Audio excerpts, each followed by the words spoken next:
Tutankhamun, often referred to as King Tut, is one of the most famous pharaohs of ancient Egypt. His nearly intact tomb's discovery in 1922 by Howard Carter captured the world's imagination, sparking renewed interest in ancient Egyptian history and archaeology. Despite his relatively short reign, Tutankhamun's life and legacy continue to fascinate historians and the general public alike. Early life and ascension to the throne. Tutankhamun, known as King Tut, was born around 1341 BCE during the late 18th Dynasty of ancient Egypt. Initially named Tutankhaten, indicating his early association with the sun disk, Aten, he was likely the son of Pharaoh Akhenaten, famous for his religious revolution that shifted Egyptian worship to a form of monotheism centered on Aten. Tutankhamun spent his early years in the city of Akhenaten, established by his father as the new capital. This environment, deeply influenced by Akhenaten's religious ideologies, placed Tutankhamun amidst significant social and political upheaval. Tutankhamun ascended to the throne around the age of 8 or 9, following the deaths of Akhenaten and his successors, Smenkhkare and possibly Neferuaten. His reign marked a critical period of restoration in Egypt. Recognizing the chaos caused by Akhenaten's religious policies, Tutankhamun and his advisors worked to reinstate the traditional religious order and relocated the capital back to Thebes. One of his first acts as pharaoh was changing his name from Tutankhaten to Tutankhamun, signaling the return to the worship of Amun and the re-establishment of the old religious practices. During his reign, Tutankhamun issued decrees to restore and rebuild temples and monuments dedicated to Amun and other gods, actions crucial for regaining the support of the priesthood and the general populace. His administration, influenced by key advisors such as Vizier I and General Horemheb, focused on undoing the changes of Akhenaten's rule. This included not only religious restoration, but also efforts to stabilize the economy and reinforce diplomatic relationships with neighboring regions. Despite his young age and brief reign, Tutankhamun played a pivotal role in the restoration of traditional Egyptian culture and religion. His actions set the foundation for the continued prosperity of the new kingdom, ensuring the legacy of ancient Egypt's grandeur and complexity endured long after his death. Tutankhamun's early life and reign were marked by significant challenges, but his contributions were crucial in re-establishing Egypt's social, cultural, and political structures. Reign and restoration. Tutankhamun's reign lasted approximately from 1332 BCE to 1323 BCE, a period marked by efforts to undo his father's religious reforms. Although still a child, his reign saw significant political and religious changes, likely orchestrated by his advisors and high-ranking officials.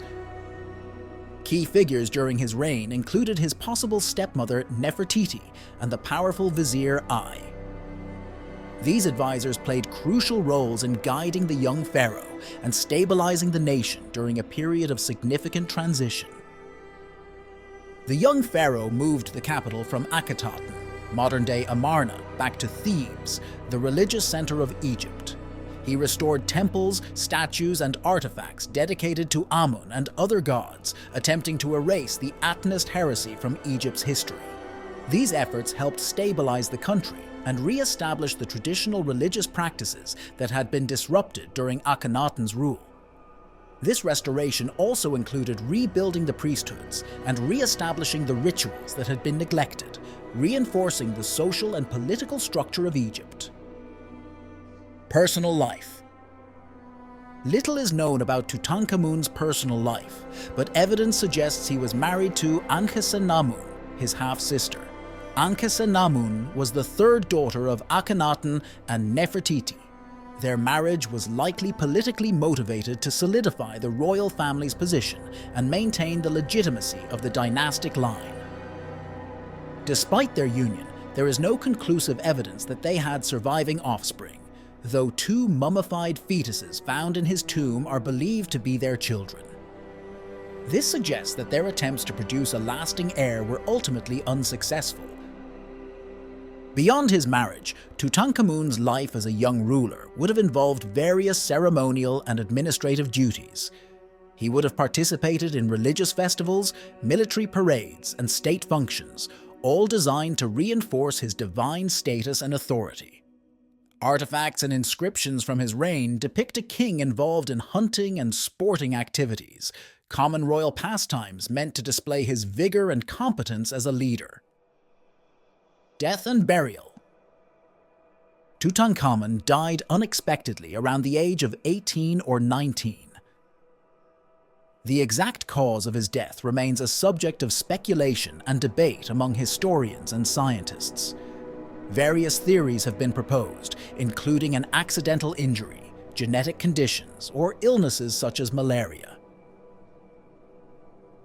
Recent examinations of his mummy suggest that he may have suffered from multiple health issues, including a fractured leg and signs of congenital problems, possibly linked to inbreeding. Tutankhamun's burial was hastily arranged, as evidenced by the modest size and decoration of his tomb compared to those of other pharaohs.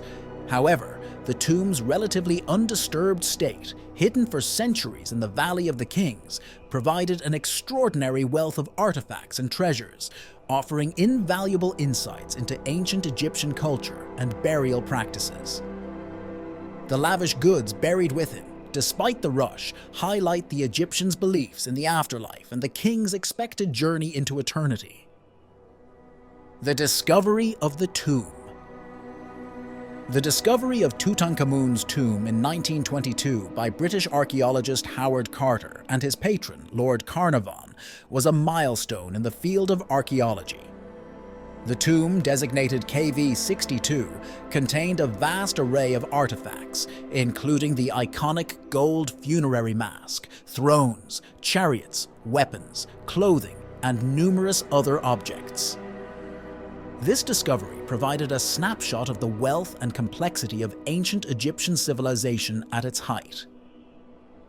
The discovery of the tomb captivated the world and led to a renewed fascination with ancient Egypt. The treasures found within, especially the gold mask, have become symbols of ancient Egyptian civilization and its artistic and cultural achievements.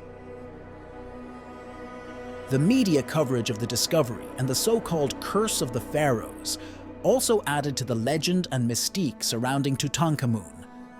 The artifacts have traveled globally in museum exhibitions, educating millions about Egypt's rich heritage. Legacy and impact. Tutankhamun's legacy extends far beyond his brief reign. The discovery of his tomb provided an unprecedented look into the wealth, artistry, and religious practices of ancient Egypt. It also highlighted the importance of archaeology and preservation of historical sites. Tutankhamun's story exemplifies the complexities of dynastic politics, the role of religion in society, and the enduring allure of ancient civilizations. Tutankhamun's artifacts have been displayed in museums worldwide, drawing millions of visitors and furthering public interest in ancient Egyptian history. His story continues to be a source of inspiration for historians, archaeologists, writers, and artists, ensuring that the Boy King remains an enduring symbol of ancient Egypt's grandeur and mystery.